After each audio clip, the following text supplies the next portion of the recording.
लश्कर आतंकियों के निशाने पर हिंदुस्तान के बड़े मंदिर हैं?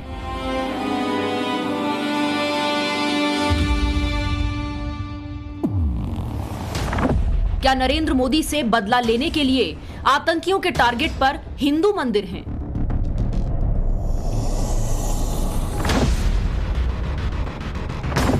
अब ये नए सिरे से, चूंकि इसका वो मॉड्यूल बस्ट हो गया था, तो नया मॉड्यूल क्रिएट करने के लिए वापस आया था। क्या हिंदुस्तान में दहशत फैलाने के लिए लश्कर ने मंदिर वाली साजिश रची? लश्कर तैयबा के आतंकी शबीर अहमद लोन से लगातार पूछताछ की जा रही है। पूछताछ में शबीर अहमद लोन ने कई चौंकाने वाले खुलासे किए हैं। पूछताछ के दौरान उसने मंदिर वाली साजिश का खुलासा किया है। ये सवाल इसीलिए क्योंकि दिल्ली पुलिस की स्पेशल सेल ने लश्कर आतंकी शब्बीर अहमद लोन को गिरफ्तार किया है। पूछताछ में आतंकी शब्बीर अहमद लोन ने बड़े चौंकाने वाले खुलासे किए। शब्बीर अहमद ने लश्कर की मंदिर वाली साजिश को बेनकाब किया है। आतंकी शब्बीर अहमद ने बताया कि लश्कर आतंकियों के टारगेट पर देश के बड़े मंदिर थे। दिल्ली के कालकाजी मंदिर, लोटस टेम्पल, छतरपुर मंदिर की रेकी हुई। मंदिरों की रेकी करने के बाद वीडियो पाकिस्तान में बैठे लश्कर के हैंडलर को भेजा गया। दिल्ली के कनॉट प्लेस में भीड़ भाड़ वाले मार्केट की भी रेकी की गई। शब्बीर अहमद लोन ने खुलासा किया कि पाकिस्तानी खुफिया एजेंसी ISI और लश्कर के टॉप आतंकी बांग्लादेश में TRF की तरह नया आतंकी संगठन बनाने की कोशिश में लगे हैं।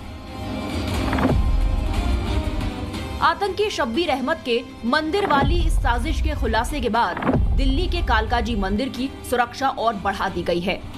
और इसी के मद्देनजर इस वक्त हम कालकाजी मंदिर में मौजूद हैं।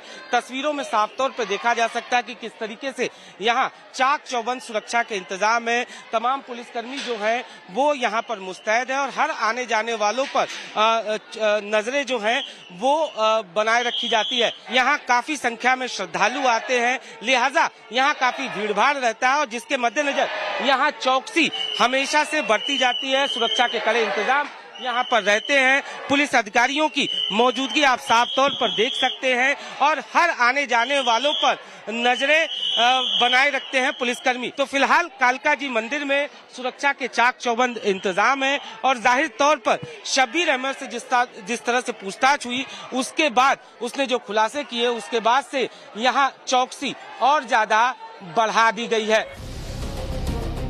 शब्बीर अहमद ने पूछताछ में दिल्ली के लोटस टेम्पल और छतरपुर मंदिर की रेकी करने की बात भी कही थी।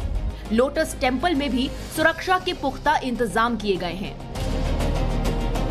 इस वक्त हम लोटस टेम्पल मंदिर में मौजूद है और यहाँ की आपको तस्वीरें हम दिखाना चाहेंगे। तस्वीरों में आप साफ तौर पर देख सकते हैं किस तरीके से यहाँ भीड़ भाड़ है। अमूमन यहाँ पर भीड़ भाड़ होती है और सुरक्षा की बात अगर हम करें तो आप देख सकते हैं दिल्ली पुलिस के बैरिकेड्स यहाँ पर लगे हुए हैं। अंदर मेटल डिटेक्टर है और जो लोग भी अंदर जा रहे हैं उन्हें मेटल डिटेक्टर से होकर जाना पड़ रहा है। यानी जाहिर तौर पर जो लोग अंदर जा रहे हैं उनकी तलाशी ली जा रही है, उसके बाद ही उन्हें अंदर जाने दिया जा रहा है। जाहिर तौर पर जिस तरीके से शब्बीर अहमद लोन ने पूछताछ में बताया कि किस तरीके से मंदिर वाली साजिश रची गई थी, इसके अलावा उसने कई और चौंकाने वाले खुलासे किए हैं। फिलहाल शब्बीर अहमद लोन से लगातार पूछताछ की जा रही है। शब्बीर अहमद लोन लश्कर का वो सरगना है जो 26/11 के मास्टरमाइंड हाफिज सईद से सीधे तौर पर संपर्क में था। ये लक्की और रहमान लखवी के भी से जुड़ा हुआ था। शब्बीर अहमद पाकिस्तान में जाकर ट्रेनिंग ले चुका है और बांग्लादेश में रहकर ऑपरेट कर भारत के खिलाफ साजिश रच रहा था। शब्बीर अहमद लोन के पास से 2300 रुपये करीब बांग्लादेशी टका, जिसे बांग्लादेशी करेंसी बोलते हैं, वो मिला है। इसके अलावा 1400 रुपये नेपाल की करेंसी और 5000 रुपये पाकिस्तान की करेंसी मिली है, प्लस 3000 इंडियन करेंसी भी मिली है और एक नेपाल का सिम भी मिला है। शब्बीर अहमद लोन का बैकग्राउंड थोड़ा सा आपको बता दूं कि शब्बीर अहमद लोन इससे पहले स्पेशल सेल ने 2007 में गिरफ्तार किया था। तब इसके पास से AK-47 और हैंड ग्रेनेड पकड़े थे। उस केस में इसको सजा भी हुई थी। उस वक्त ये टारगेट किलिंग करने आया था। ये हाईली ट्रेन टेररिस्ट है। पाकिस्तान से जो उनकी 2 ट्रेनिंग होती है, दौरा-ए-आम, दौरा-ए-खास, ये दोनों कर चुका है। मुजफ्फराबाद से ये ट्रेनिंग कर चुका था पहले ही, और उसके बाद सब्सिक्वेंटली ये फिर अरेस्ट हुआ 2015 में। आतंकी शब्बीर अहमद उसी मॉड्यूल का हैंडलर है जिन 8 आरोपियों को हाल ही में स्पेशल सेल ने गिरफ्तार किया था, उन्हीं की निशानदेही पर पुलिस शब्बीर अहमद तक पहुंची। 8 लोग हम लोग इसके मॉड्यूल के अरेस्ट कर चुके हैं, जिसमें 7 बांग्लादेश नेशनल से, 1 इंडियन नेशनल है जो कि उमर फारूक था, जो मालदा का रहने वाला था, बाकी 7 बांग्लादेश के रहने वाले थे। तो वो जो इसने रिक्रूट किए थे, या इनमें से 2 तो प्रॉपर्ली इसके मॉड्यूल के पार्ट थे, बाकी 6 दे वर जस्ट गेटिंग रिक्रूटेड, उनको ऑलरेडी स्पेशल सेल ने अरेस्ट कर लिया। तो अब ये नए सिरे से, चूंकि इसका वो मॉड्यूल बस्ट हो गया था, तो नया मॉड्यूल क्रिएट करने के लिए वापस आया था। ये सारे आतंकी एक ही मॉड्यूल पर काम कर रहे थे। हैंडलर शब्बीर अहमद था, टारगेट पर हिंदुस्तान के मंदिर थे। इन गिरफ्तार 8 आतंकियों ने भी खुलासा किया था कि इन लोगों ने दिल्ली, मुंबई, अयोध्या समेत देश के कई भीड़ भाड़ वाले इलाके और धार्मिक स्थानों की रेकी कर ली थी। इससे संबंधित वीडियो भी आरोपियों के मोबाइल से बरामद हुए। गिरफ्तारी के दौरान ये लोग हथियारों के इंतजाम में लगे हुए थे। पकड़े गए इन कथित आतंकियों ने पुलिस की जांच में कई चौंकाने वाले खुलासे किए। आतंकियों ने खुलासा किया कि शब्बीर अहमद लोन उर्फ राजा और विदेश में बैठा सैद उल इस्लाम इनकी मदद कर रहे थे। धार्मिक स्थलों की रेकी की बात इन आतंकियों ने कही थी। अब वही बात पूछताछ में आतंकी शब्बीर अहमद लोन भी कर रहा है। सवाल है कि क्या अयोध्या का राम मंदिर भी आतंकियों के टारगेट पर था? क्या अयोध्या और काशी जैसे सनातनी धाम पर धमाके का प्लान था? क्या खाटू श्याम धाम को दहलाने की बड़ी प्लानिंग थी? सवाल है, आखिर देश के सनातनी धाम से इतनी चिढ़ क्यों हर मॉड्यूल, हर साजिश में काशी, अयोध्या और खाटू श्याम धाम ही टारगेट बनते हैं? इसलिए क्योंकि पाकिस्तान के अंदर कट्टरपंथियों के बीच काशी और अयोध्या को लेकर एक हेट फैक्ट्री चलती है। लेकिन अयोध्या के भव्य मंदिर राम मंदिर पर आंख गड़ाए आतंकियों की आंखों को निकालने का इंतजाम पहले से ही शुरू हो चुका है। लेकिन इससे भी इनकार नहीं किया जा सकता कि अयोध्या के राम मंदिर को लेकर पाकिस्तान की चिढ़ आए दिन सामने आती रहती है। कभी पाकिस्तान के आतंकी कैंप से तो कभी पाकिस्तान की संसद से। इंटरनेशनल मीडिया की रिपोर्ट्स बताती हैं कि जब पाकिस्तान में 100 से ज्यादा मंदिरों पर हमले हुए, उन्हें अपवित्र किया गया, मटियामेट किया गया, उसी वक्त से अयोध्या पर आतंकी हमले की बिसात बिछाने का काम पाकिस्तान ने शुरू कर दिया था। अयोध्या में आतंकी हमले की कई नाकाम कोशिशें भी हुई। करीब 21 साल पहले 5 जुलाई 2005 को अयोध्या ने आतंकी हमला झेला। तब रामलला मंदिर में न होकर अस्थायी कैंप में विराजमान थे। लश्कर-ए-तैयबा के 5 आतंकियों ने वहां हमला बोला। उनके हैंड ग्रेनेड की चपेट में आकर तब एक श्रद्धालु की मौत भी हुई थी। लेकिन मौके पर तैनात सीआरपीएफ ने एक भी आतंकी को बचकर जाने नहीं दिया, सभी को ठिकाने लगा दिया। इससे पहले और इसके बाद भी खबरें आती रही कि रामलला आतंकियों के निशाने पर हैं, लेकिन कोई और साजिश कामयाब नहीं हो पाई। अयोध्या जमीन से आसमान तक अभेद्य सुरक्षा घेरे में है। ये 100% पक्का किया जा रहा है कि कोई भी खतरा मंदिर तक न पहुंचे।